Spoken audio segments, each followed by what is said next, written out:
नमस्ते, जय श्री कृष्ण। हमने तीसरी इकाई अंतरिक्ष परी सुनीता विलियम्स शुरू किया था। तो आज हम जो हमने पढ़ लिया है उसके बारे में थोड़ा पुनरावर्तन देखेंगे। सबसे पहले हमने देखा कि 20 सितंबर 2007 को अहमदाबाद हवाई अड्डे पर जहाज आता है और उसमें कौन आती है, तो सुनीता विलियम्स। पूरे भारत देश में, गुजरात में आनंद छाया हुआ है क्योंकि वो अंतरिक्ष में जाके आई है। बाद में हमने कल्पना चावला के बारे में देखा कि वो अपना जो काम है वो पूर्ण करके आने वाली थी और जब वो पृथ्वी पर आने वाली थी तो उसका जो विमान था वो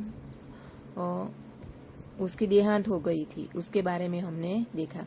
बाद में हमने सुनीता विलियम्स यानी कि वो भारतीय है तो पीछे विलियम्स कैसे लगता उसके बारे में देखा। तो उसके जो पिताजी है दीपक भाई पंड्या, वो गुजरात के हैं और वहाँ से अपना अभ्यास करके वो कहाँ चले जाते हैं, तो अमेरिका जाते हैं। वहाँ जाके वो न्यूरोसर्जन में उसको नौकरी मिलती है। बाद में उन्होंने उर्सबाइन बोनी नामक युगोस्लावियन युवती से शादी की।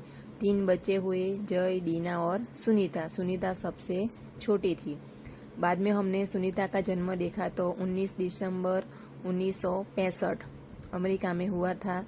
वो मुक्त वातावरण में पली हुई थी तो उसे साहस भरे खेलों में भाग लेना अच्छा लगता था। बाद में वो जब 6 साल की थी तो उन्होंने नील्स आर्मस्ट्रांग को चांद पर पैर रखते हुए देखा था। उसने संकल्प किया था बचपन से ही कि मुझे भी कुछ ऐसा करना है।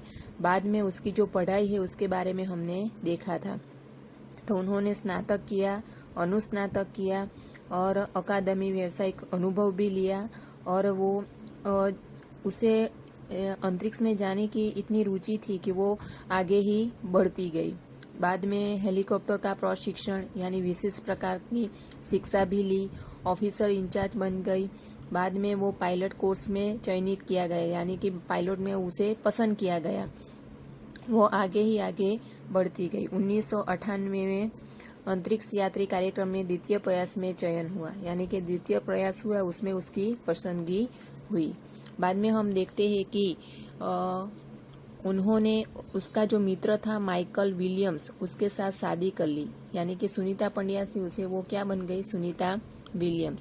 सुनीता को अंतरिक्ष परी बनाने में कल्पना चावला यानी कि जब वो शिक्षा ले रही थी, प्रशिक्षण ले रही थी तो कल्पना चावला के साथ वो रही थी। प्रेरणा स्रोत यानी प्रेरणा देने वाली। पिछले 8 वर्षों में अंतरिक्ष यात्रा पर जाने वाले भारतीय मूल की दूसरी महिला सकुशल वापसी से लोगों ने राहत की सांस ली यानी कि जब वो वापस आती है तो लोगों को अच्छा लगता है यानी। और जब वो नासा में अभियान था तब वो कल्पना के साथ रही थी और उसके साथ बहुत सारा अनुभव भी लिया था।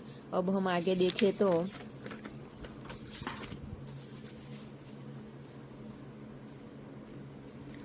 जून 1998 में सुनीता को नासा के लिए चयनित किया गया। अगस्त 1998 में उन्होंने नासा में प्रशिक्षण प्रारंभ किया यानी कि जब वो अंतरिक्ष में जाने वाली थी तो कौन सी जो परीक्षा यानी कि जो टेस्ट लिए जाते हैं उसमें वो पसंदगी पाई और कैसी दिक्कतें आती है उसके बारे में वो बताती है। हमारे दिमाग को तैयार करना पड़ता है, हड्डियां कमजोर हो जाती है आदि सब वो। और पहले से ही वो पूरा अनुभव और प्रशिक्षण लेके जाती है, इसीलिए वो सफल हो जाती है। अब हम आगे देखते हैं। डिस्कवरी अभियान फ्लोरिडा से केनेडी स्पेस सेंटर से फ्लाइट इंजीनियर के तौर पर डिस्कवरी मिशन में शामिल होने के बाद 10 दिसंबर 2007 अटलांटिस अंतरिक्ष यान से सुनीता स्पेस स्टेशन पहुंची। 17 दिसंबर को अंतरिक्ष में चहलक की। पृथ्वी से 360 किलोमीटर की दूरी पर कक्षा में स्थित अंतर्राष्ट्रीय अंतरिक्ष स्टेशन की गति प्रति घंटे 27,744 किलोमीटर थी। यह अंडा प्रतिदिन पृथ्वी के 15.7 चक्कर काटता था।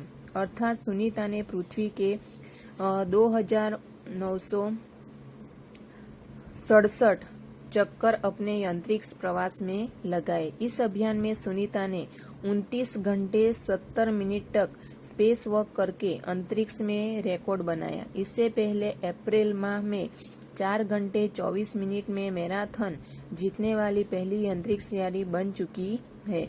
अंतरिक्ष के बोस्टन मैराथन में 4 घंटे में 42 किलोमीटर का सफर काटने वाली प्रथम अंतरिक्ष यात्री हुई। सुनीता ने अंतरिक्ष में 128 दिन और 4 घंटे के सेलोन ल्यूसिक का रिकॉर्ड तोड़ा। यानी कि जब वो अंतरिक्ष में जाती है तो कितना चक्कर लगाती है, कितना किलोमीटर वो पार करती है और कितने घंटे वो अंतरिक्ष में रहती है और कितना किलोमीटर होता है, कितने दिन तक वो वहाँ रहती है, तो 148 यानी 188।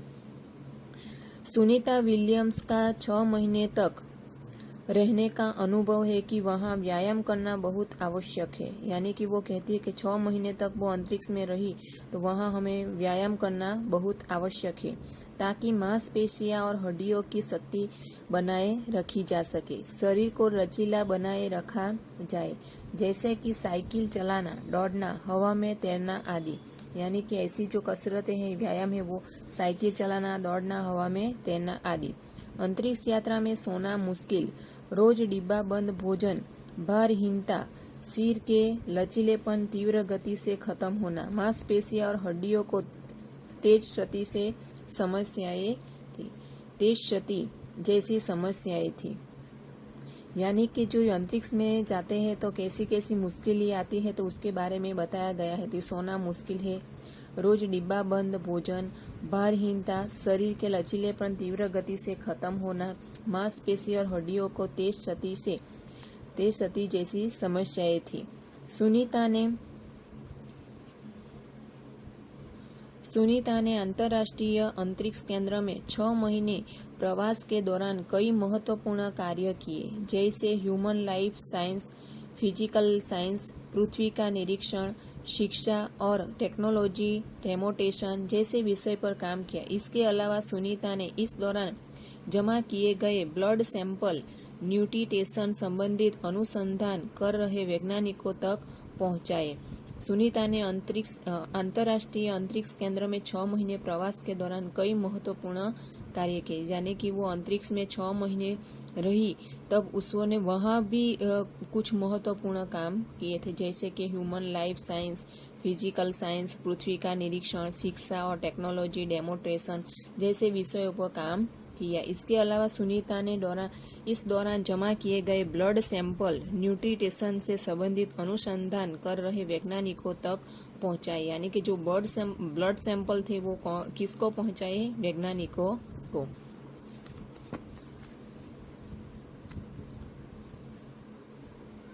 सुनीता ने कहा, यहाँ पर सबसे बड़ी बात मुझे यह लगती है कि हमारी पृथ्वी कितनी शानदार है। दुनिया को अलग नजरिए से देखने का मौका और यह अंतर्दृष्टि मिलती है कि अपने ग्रह को कैसे आने वाली पीढ़ियों के लिए बचाए। अंतरिक्ष मिलजुल कर काम करने की बढ़िया जगह है और यहाँ आकर ऐसा लगता है कि हम पृथ्वी पर क्यों विवादों में उलझे रहते हैं। यानी कि सुनीता कहती है कि जब वो अंतरिक्ष में जाती है तो वो कहती है कि हमारी पृथ्वी एक शानदार है, दुनिया को अलग नजरिए से देखने का मौका मिलता है और अंतर्दृष्टि मिलती है। अपने ग्रहों को कैसे आने वाली पीढ़ियों के लिए बचाए, यानी कि हमारे जो ग्रह है उसे कैसे बचाए जाए और हमें अंतरिक्ष में मिलजुल कर काम करने की बढ़िया जगह है। और यहाँ आकर ऐसा लगता है कि हम पृथ्वी पर क्यों विवादों में उलझे रहते हैं, कि हम पृथ्वी पर छोटे छोटे जो झगड़े करते हैं वो क्यों उलझे रहते हैं। नई दिल्ली के अमरीकी सेंटर में अंतरिक्ष यान जब भारत पर से गुजरा तब वीडियो कॉन्फ्रेंसिंग के दौरान सवालों के जवाब देती सुनीता ने कहा कि यहाँ से विश्व सीमाओं में बटा नजर नहीं आता। यानी कि सुनीता कहती है कि अंतरिक्ष में जब हम जाते हैं तो विश्व हमें सीमाओं में बटा नहीं दिखाई देता, यहाँ से सिर्फ दिखाता है तो हमारा सुंदर ग्रह। यानी कि यहाँ से हम देख सकते हैं तो एक गोल ग्रह देख सकते हैं, सुंदर ग्रामीण इलाके, सुंदर पहाड़ और आसमानी रंग के सुंदर महासागर। यानी कि हमें वहाँ हमारी जो पाकिस्तान की सीमा है इधर जम्मू कश्मीर की सीमा वो सब नहीं दिखाई देती, पर क्या दिखाई देता है तो सुंदर ग्रह, सुंदर ग्रामीण इलाके, सुंदर पहाड़ और आसमानी रंग के सुंदर महासागर, हरे मैदान, अनेक रंगों में जमीन दिखाई दे रही थी। यह दृश्य बहुत मनोहर था। 19 जून 2007 को स्पेस शटल एटलांटिस सुनीता समेत 7 अंतरिक्ष यात्रियों को लेकर धरती की ओर रवाना हुआ। पूरा विश्व सुनीता की सुकुशल वापसी के लिए प्रार्थना कर रहा था, यानी कि वो अंतरिक्ष में जाके पृथ्वी पे आ रहा था और पूरा जो विश्व है वो किसके लिए, सुनीता और उसके सहसाथी यानी मित्रों के लिए प्रार्थना कर रहा था। 1994 दिन 18 घंटे और 58 मिनट अंतरिक्ष में बिताकर रिकॉर्ड बनाकर सुनीता की वापसी 22 जून 2007 को हुई। सुनीता के आश्चर्यजनक कार्य से भारतीयों और गुजरातियों का सर ऊंचा हुआ, यानी कि ये ऐसा काम करके आई तो हमारे गुजरातियों का सर ऊंचा हो गया। ऊंचा होना यानी कि गर्व महसूस करना। हम कह सकते हैं कि यदि नारी को सर्वोच्च स्थान पर बिठाना है तो सुनीता की तरह साहसी और महत्वाकांक्षी बनना होगा, यानी कि हमें नारी को ऊंचा स्थान देना है तो नारी को सुनीता की तरह साहसी और महत्वाकांक्षी बनना है। नारी जो यानी कि जो स्त्री है वो मन में ठान लेती है तो वो सब कुछ कर सकती है। अस्तु।